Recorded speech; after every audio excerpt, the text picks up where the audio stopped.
Hello guys, welcome back to my channel with Pallavi. So প্রথমেই জানাই তোমাদের সকলকে নবান্নের অনেক শুভেচ্ছা। আর বাড়ির কাছে একটা মন্দির আছে যেখানে আমি মায়ের সঙ্গে গিয়েছিলাম নবান্নের অনুষ্ঠান দেখতে। যাওয়ার পথে প্রথমেই দেখা হলো এই মা অন্নপূর্ণা এবং ভোলানাথের সঙ্গে। খুব সুন্দর করে বানিয়েছিল, কিন্তু পাশে যে ছোটো ছোটো কী দিয়েছিল, মানে ওরা যে কারা আমি সত্যিই জানি না। আর এই প্রথমবার আমি এরকম কোনো অনুষ্ঠানে গেলাম, আমি দেখলাম ভীষণ ভালো লাগলো। প্রথমেই দেখলাম কীর্তন হচ্ছে, তোমরাও একটুখানি দেখো।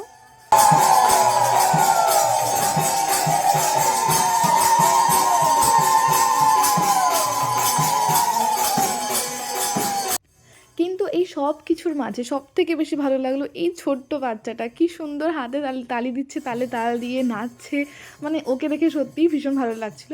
তারপরে ঠাকুর প্রণাম কমপ্লিট হওয়ার পরে আমি দেখলাম যে পাশে সব ভোগ রান্না হচ্ছে। ভোগ রান্না হচ্ছে বলতে এখানে যে মানুষজনরা আসবে তাদেরকে দেওয়ার জন্য রান্নাবান্না হচ্ছে।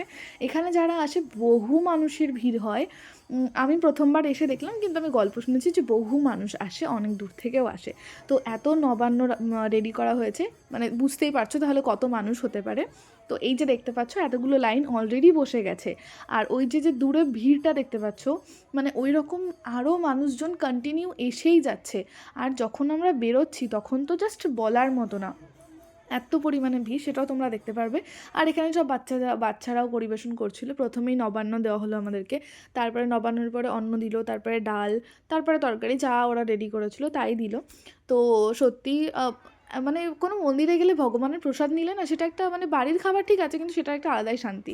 সো দেখো জাস্ট ভিড়টা। And thanks for watching, tata, ভালো থেকে সবাই।